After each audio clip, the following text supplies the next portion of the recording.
आणि आता आपण अच्छा जी म्हणजे जो पदार्थ शिकतोय तो भाताचा आहे. हो. नाव काय आहे? पुळीयोगरे.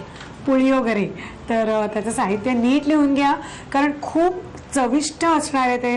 म्हणजे जे काय बनेल आपला तो भात तो, पण साहित्य तसं बऱ्यापैकी आहे, तर ते नीट लिहून घ्या काय काय आहे सांगा. भात, सुका खोबरं, तिळाचं कूट, जिरं, मिरची, काला मिरी, मेथी, धने, हळद, राई, उडदाची डाळ, चना डाळ, शेंगदाणा, चिंचाचं पाणी, गूळ.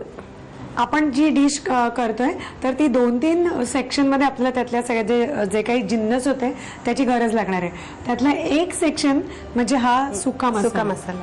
तर मग आता काय काय घ्यायचं? काळी मिरी. हो. आणि त्याचं प्रमाण आहे का? म्हणजे काळी मिरी किती, जिरं किती, धणे किती? सगळं एक, म्हणजे 1 चमचा असलं तर 1 चमचा. सगळं सम. मिरी, जिरं, धणे,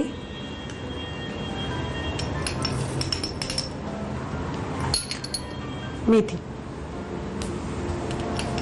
म्हणजे एरवी आपल्याकडे धण्याचं प्रमाण खूप जास्ती असतं एरवीच्या मसाल्यांमध्ये, इथे मेथीच्या इतकंच धण्याचं आहे. हे मला सांगा की म्हणजे असं काळपट परतता तुम्ही का जस्ट गरम करायचं? काळपट पण नाही, असं थोडं पण नाही, असं मध्ये. ओके. थोडं लाल व्हायला पाहिजे, लालसर व्हायला पाहिजे. आणि मला सांगा मावशी, हे म्हणजे करून ठेवलेला चालतो का प्रत्येक वेळेला तुम्ही पोळी वगैरे करायचं असेल तर नव्याने हा मसाला करायला पाहिजे? ते पुळीयोगरे करतानाच हे पावडर करायला पाहिजे. Okay okay okay. नाही, ऍक्च्युली काय आहे, तो एवढाच आहे खरं की काहीच हरकत नाही ऐन वेळेला करायला. करून ठेवण्याची म्हणजे आवश्यकता नाहीये, कारण खरंच त्याचा अरोमा जाईल करून ठेवलं. ताजा मसाला आपण चिमूटभर घातला तरी काय फ्लेवर येतं ना. ठीक आहे, आता ह्याची पावडर करून घेऊ. ह्याची पावडर. ठीक आहे, ते आपण मिक्सरमधनं करून घेऊ. मसाल्याची पावडर झाली आणि आता फोडणीत काय घालायचंय? काय करतोय आता आपण? आता आम्ही गोज्जू करणार. काय? गोज्जू म्हणजे काय? पुळीयोगरीसाठी हे चिंचाचा कोळ आणखीन गूळ घालून एक असं त्याला गोज्जू म्हणतो मी. गोज्जू. So sweet. पण मला सांगा, आता हे पण आपण दुसऱ्या कशाला वापरू शकतो का? नाही, ते पुळीयोगऱ्यालाच वापरायचं. गूळ पाहिजे. गूळ जस्ट थोडंसं, म्हणजे चिंच गूळ असं गोड व्हायला. चिंच तुमच्या स्वयंपाकामध्ये बऱ्यापैकी भरपूर असते ना. चिंच आणखीन गूळ. हा, चिंच, गूळ, मेथी, हे सगळे साऊथ इंडियन जेवणाचं खासियत आहे. आता हे काय घालायचंय? थोडं हे 2 मिनिट झाल्यानंतर, गूळ विरघळल्यानंतर. हे कसलं कूट आहे? तिळाचं कूट. तिळाचं कूट. अच्छा. हे किती घालायचं? 1 स्पून. 1 स्पून. आणि हे शिजवून घ्यायचं ना सगळं? थोडं असं. आता खोबरं, सुकं खोबरं.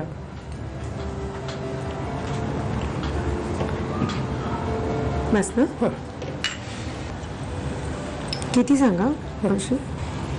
एवढं मीठ लागेल? हो. म्हणजे आपण त्या भाताच्या अंदाजाने पण घेतलंय ना मीठ? हो. नाही, भातामध्ये थोडं आणखीन घालायला लागेल. बरं. आणि आता हा मसाला पण? हो, मसाला घालायचा. 2 स्पून तरी पाहिजे. 2. पण मला असं वाटतं ट्राय करायला हरकत नाही ना मावशी, एखाद्या भाजीला किंवा कशाला हा मसाला मस्त वाटतोय. ऍक्च्युली मस्त वाटतोय. म्हणजे जर हा मसाला आणि खोबऱ्याचं वाटण आणि कढीपत्ता वगैरे तुम्ही नेहमी घालत असणारच फोडणीमध्ये, तर तसा कढीपत्ता, तर हे सगळं घालून जर केलं तर हा चालेल मला वाटतं. आणि आता परत फोडणी करायची ना भाताला, आणि मग ते सगळं एकत्र करून. नाही, पण भात तुम्ही फोडणीत घालणार का तुम्ही भातावर ओतत जाणार? नाही, आधी फोडणी करणार, नंतर त्याच्यात भात घालणार. अच्छा, कढईत घालणार. हो, त्याच्यात मग हे घालणार. मला नीट शिकायलाच पाहिजे अगदी व्यवस्थित. आणि आता आपली तयारी झालेली आहे भाताला फोडणी घालायची, ती पुळीयोगरेला ना. तर आधी भात नाही, आधी हे घालायचं असेल ना सगळं तेलामध्ये. मोहरी. हे टिपिकल फोडणी आहे. मला वाटतं प्रत्येक प्रकारच्या भाताला तुम्ही याच फोडण्या देता का? हो. मोहरी, उडदाची डाळ, चणा डाळ, आता काय देऊ? हळद.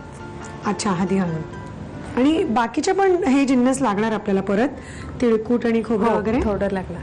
थोडं थोडं लागणार. बरं, आता काय आधी? हे झाल्यानंतर हां, उडदाची डाळ आणि चणा डाळ घालू. पण ही आता थोडी हवी असेल ना, का भरपूर घालायची? नाही, थोडी. थोडी, कारण आपण तो जो मसाला केलाय त्याच्यात पण आहे ना सगळंच. त्याच्यात आपण काय काय घेतलं होतं या मसाल्यामध्ये? गरम मसाला जो आपण केला, मेथी वगैरे हो, घेतली, मेथी, त्याच्यात हे जिन्नस मिरी. नाहीये. नाही. हां, ओके. भात खाताना मध्ये मध्ये ती जी उडदाची डाळ लागते यांच्या साऊथ इंडियन कुठल्या एक डिशमध्ये, मस्त लागतं ना ते. ब्राउनिश असा तो उडदाचा दाणा तयार होतो. पण चणा डाळ अशी कच्ची चालते टाकलेली? हो, होते तशी ती? होते. ओके. मला वाटलं भिजवून वगैरे आपण टाकतो की काय. नाही ना, नाही, डायरेक्ट टाकायची? कच्चच टाकायचं. उडदाची डाळ, चणा डाळ कच्चं टाकायचं. झालं हे? हो. आता भात घालू. आता भात. मग हे सगळं कधी घालायचं, वाटलेले मसाले वगैरे? हे गॅस बंद करूया आपण, नंतर अच्छा. भात घालू. ओके, गॅस बंद हो. करून.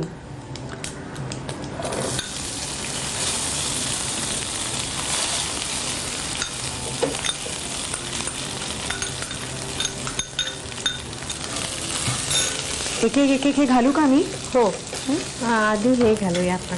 हा, जे चिंच आणि गुळाच्या पाण्यात जो मसाला शिजवला ते किती घालू सांगा? 1 चमचा.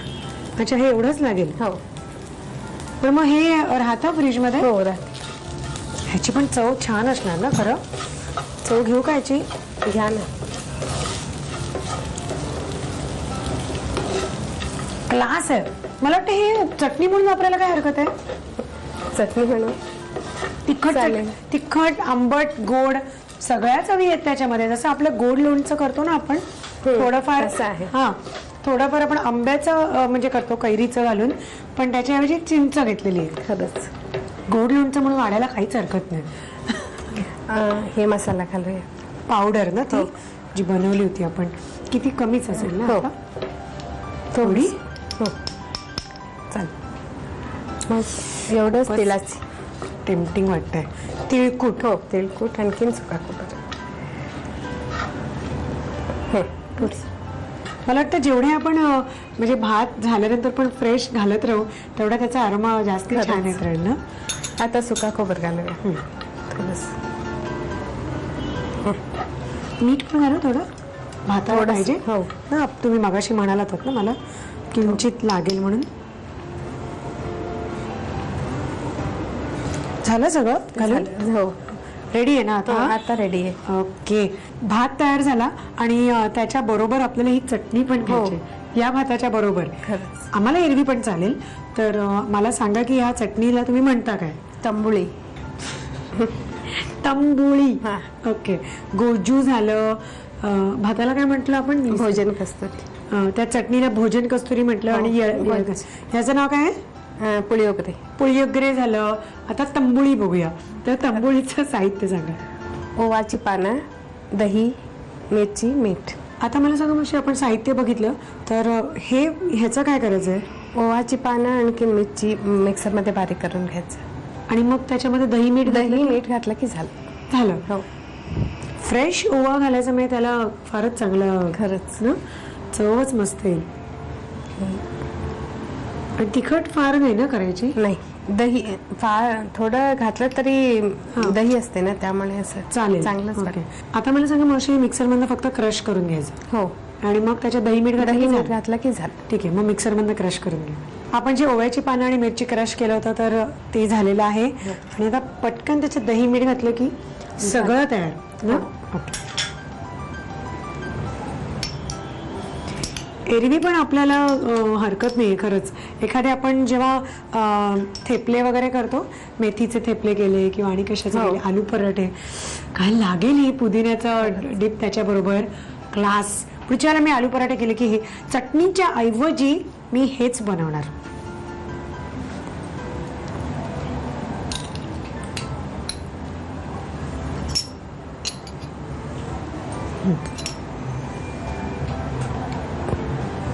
ओके, मिक्स केलं की झालं.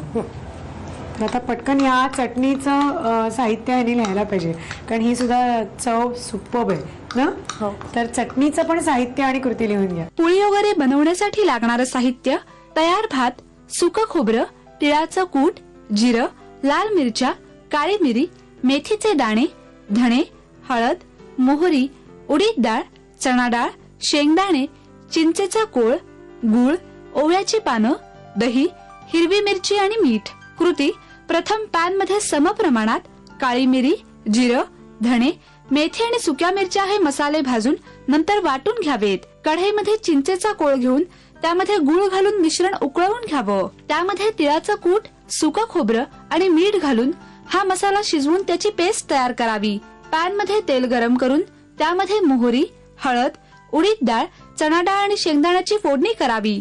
त्यामध्ये तयार भात, चिंच, गूळ आणि तिळाचा शिजवलेला मसाला, वाटलेला सुका गरम मसाला, तिळकूट, सुकं खोबरं आणि मीठ घालून परतून भात वाफवून घ्यावा. हिरवी मिरची आणि ओव्याची पानं वाटून घ्यावीत. एका बाउल मध्ये वाटलेली मिरची आणि ओव्याच्या पानाचं मिश्रण घेऊन त्यामध्ये दही आणि मीठ घालून एकजीव करून चटणी तयार करावी आणि ती भाताबरोबर सर्व्ह करावी.